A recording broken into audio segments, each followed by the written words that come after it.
은총이 이 새벽에 우리 모두에게 함께하기를 축복드립니다. 오늘 우리에게 주시는 하나님 말씀 누가복음 22장 19절로 23절의 말씀입니다. 함께 봉독하심으로 하나님 말씀을 받으시겠습니다. 또 떡을 가져 감사기도 하시고 떼어 그들에게 주시며 이르시되 이것은 너희를 위하여 주는 내 몸이라. 너희가 이를 행하여 나를 기념하라 하시고 저녁 먹은 후에 잔도 그와 같이 하여 이르시되 이 잔은 내 피로 세우는 새 언약이니 곧 너희를 위하여 붓는 것이라. 그러나 보라, 나를 파는 자의 손이 나와 함께 상 위에 있도다. 인자는 이미 작정된 대로 가거니와 그를 파는 그 사람에게는 화가 있으리로다 하시니 그들이 서로 묻되 우리 중에서 이 일을 행할 자가 누구일까 하더라. 아멘. 엔도 슈자크의 사회 부근에서라는 책이 있습니다. 예수님이 유대 종교자들의 모함을 받아서 빌라도 총독에게 넘겨지죠. 빌라도는 법정에 끌려 나온 예수님께 나는 그대를 잊을 걸세 라고 말합니다. 그러자 주님이 당신은 잊을 수 없을 겁니다. 내가 한번 그 인생을 스쳐가면 그 사람은 나를 잊지 못하게 됩니다 라는 말을 합니다. 그러자 빌라도가 왜지라고 묻자 주님은 내가 그 사람을 끝까지 언제까지나 사랑하기 때문입니다 라고 답합니다. 오늘 본문에서 끝까지 사랑하시려는 주님의 그 모습을 보게 됩니다. 예수님께서 제자들과 마지막 식사를 하십니다. 이때 주님이 제자들을 당혹스럽게 하시는 말씀을 하시죠. 21절에서 보라, 나를 파는 자의 손이 나와 함께 상 위에 있도다. 그 손은 바로 가룟 유다의 손이었습니다. 요한복음 13장에서는 너희 중에 나를 팔 자가 있다고 말씀을 하시고는 유다를 지목까지 하셨습니다. 요한복음 13장 26절에 내가 떡 한 조각을 적셔다 주는 자가 그니라 하시고 곧 한 조각을 적셔서 가룟 시몬의 아들 유다에게 주시니. 여러분, 주님은 유다가 당신을 팔아 넘길 것이라는 것을 너무나 잘 알고 있었습니다. 그런데 주님 그걸 다 아시면서도 유다와 함께 식사를 하고 계십니다. 마지막까지 그 유다를 곁에 두고 계시죠. 제자들의 발을 씻기실 때도 다 알면서도 그 유다의 발도 씻겨 주셨습니다. 왜 그랬을까요? 우리 주님 기다리신 거겠죠. 유다가 주님께로 돌아오기를 기다리신 겁니다. 마지막까지 포기하지 않으시는 주님이셨습니다. 하나님도 마찬가지였습니다. 당신을 등지고 배신했던 이스라엘 백성들을 향하여 이렇게 말씀을 하셨어요. 내가 어찌 너를 놓겠느냐? 내가 어찌 너를 버리겠느냐? 포기하지 않으려고 하나님이 애를 쓰십니다. 제가 믿음 안에서 살아가고 있는 거예요. 그리고 제가 아직 목사로서 여기 서 있는 것 바로 이 하나님 덕분이고 예수님 덕분입니다. 하나님의 저울에 저를 달아볼 때 신앙인으로서 혹은 목사로서 너무 부족하지만은 함량 미달이지만은 포기하지 않으시려고 애쓰시는 하나님 덕분인 거죠. 그리고 저를 다 아시고도, 저의 허물을 다 보시고도 씻겨주시는 그 주님, 유다의 발을 씻기셨듯이 저의 추한 곳을 씻겨주시는 주님, 그 주님 덕분입니다.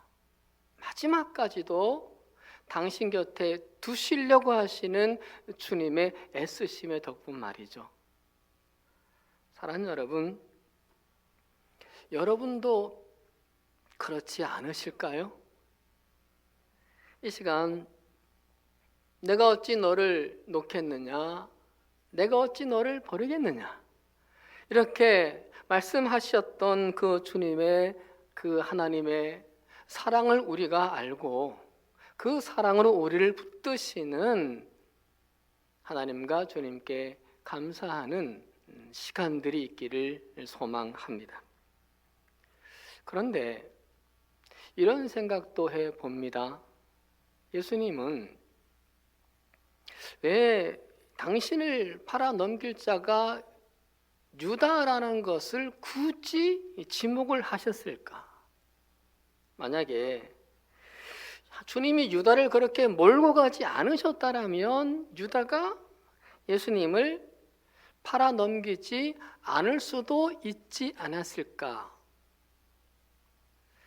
유다는 다른 제자들에 비해서 꿈이 야무졌던 사람입니다.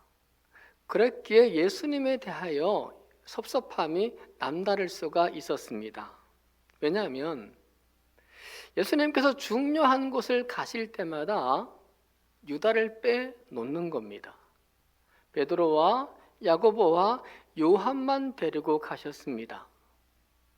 유다는 자신을 데려가 주기를 기대했을 겁니다. 왜냐하면 돈주머니를 맡고 있는 자였기 때문입니다. 그래서 꼭 데리고 가야 할 사람은 바로 유다였던 거거든요. 근데 주님은 그렇질 않았습니다. 그리고 유다는 책망도 들었습니다. 한 여인이 300데나리온의 향유를 예수님의 발에 붓자 이렇게 말했죠. 이 향유를 어찌하여 300데나리온에 팔아 가난한 자들에게 주지 아니하였느냐? 유다가 이렇게 말할 때는 주님이 칭찬해 줄 줄 알았어요. 근데 주님은 아니었습니다. 반대였죠. 유다의 생각을 묵살하시고 여인을 도리어 칭찬을 하셨어요. 이런 생각을 해봅니다. 유다가 이런 일이 반복이 되면서 예수님께 상처를 받았겠다. 그리고 서운하기도 했겠다. 화도 났겠다.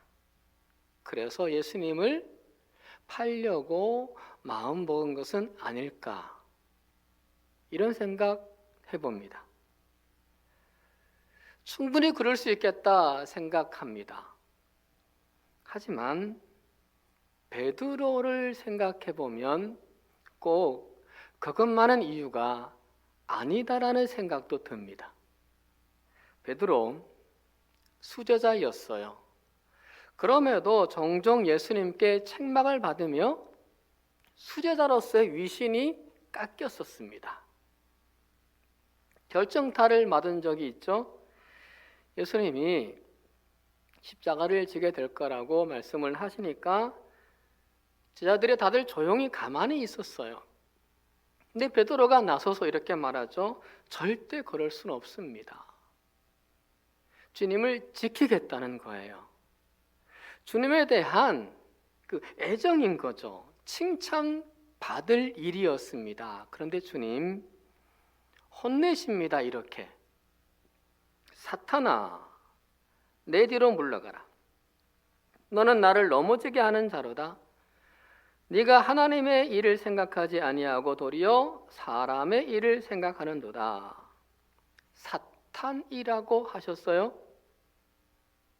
뿐만 아니에요. 베드로가 주님을 위해 내가 죽겠다라고 말을 합니다. 그러자 오늘 밤 닭 울기 전에 네가 3번 나를 부인하리라. 베드로에게 무한을 주십니다. 서운하고 그리고 상처받고 화나기로 하자라면 유다보다 베드로가 더 했습니다. 그런데 베드로는 오늘날까지 우리들에게 수제자로 존경받고 있어요. 초대교회의 지도자로 존경받았고 베드로전서 후서 성경까지 우리에게 남겨주고 있어요. 하지만 유다는 배신자로 낙인 찍혀 있죠. 여러분, 차이가 뭘까요?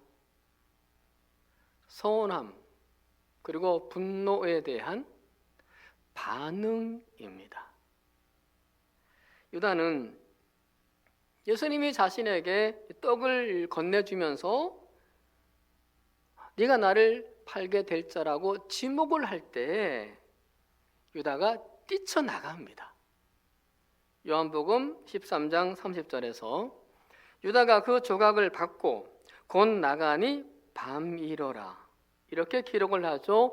예수님을 떠나버립니다. 그리고는 다시는 돌아오지 않습니다.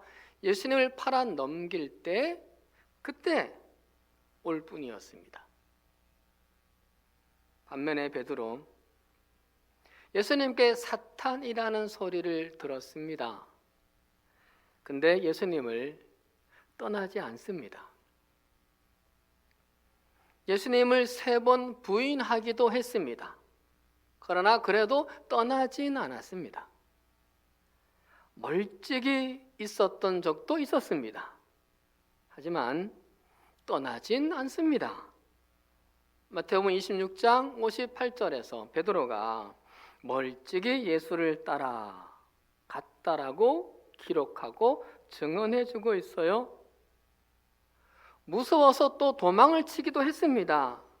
하지만 자기를 포기하지 않으시려는 주님의 사랑, 내가 어찌 너를 버리겠느냐, 내가 어찌 너를 놓겠느냐의 그 주님의 사랑을 깨닫고 주님께로 다시 향했습니다. 그리고 늘 주님 곁에서 서성거렸습니다. 사랑하는 여러분, 베드로는 그 이후로 내가 어찌 주님을 놓겠습니까? 내가 어찌 주님을 버리겠습니까? 이 마음으로 주님을 위해 살아갑니다. 주님은 베드로 같은 사람도 그리고 가룟 유다 같은 사람도 포기하지 않으시려고 애를 쓰십니다. 신앙생활하면서 우리가 책망을 받기도 하겠죠. 서운하기도 하겠죠. 화가 나기도 하겠죠. 그렇지만 주님을 떠나지는 말자는 겁니다. 뛰쳐나가지는 말자는 겁니다. 주님 그 품 안에서, 주님 그 말씀 안에서 뛰쳐나가지는 말자는 겁니다. 그러면 우리에게 기회를 주십니다. 다시 세워주실 기회, 당신의 제자로 당신의 일꾼으로 쓰임받게 하실 도움을 주십니다. 사랑하는 여러분, 힘든 일이 있으시지요?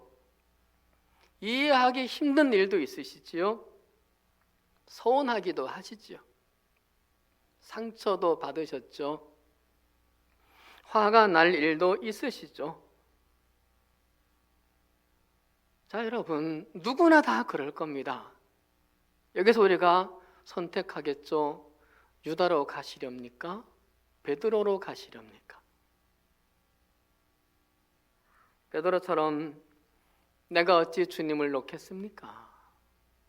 내가 어찌 주님을 버리겠습니까? 이 고백으로 주님께로 향하는 우리의 삶이 되기를 간절히 소망합니다. 그래서 지금은 부족하고 지금은 미약하고 지금은 함량 미달이지만 나중에는 존경받는 주님의 제자로, 존경받는 주님의 그리스도인으로 살아가는 저와 여러분 될 수 있기를 주님의 이름으로 간절히 축원드립니다. 기도하겠습니다. 하나님, 오늘도 이 새벽에 주님을 만납니다. 주님과 함께 시작합니다. 주님께 맡기고 시작합니다. 감사드립니다. 무엇보다 우리를 놓지 않으시고 버리지 않으시려고 참으심에 기다려 주심에 감사드립니다. 못난 그 구석들을 보시고도 함께 해주시고 더러운 발과 같은 우리들의 마음과 삶을 씻겨 주시니 고맙습니다. 하나님, 그 사랑을 깨닫고 주님을 향하는 우리가 되게 하여 주옵소서. 혹 주님께나 교회로 상처를 받아도 서운해도 화날 일이 있어도 끝까지 주님 곁에 있게 하여 주시옵소서. 그래서 하루하루 살아가면서 어제 정오의 1분 기도처럼 우리 눈이 주님을 가득 담게 하고 우리 손이 주님을 꽉 붙잡게 하고 우리 마음에 예수님이 풍성케 되어 주님과 함께 사는 우리 모두가 되게 하여 주시옵소서.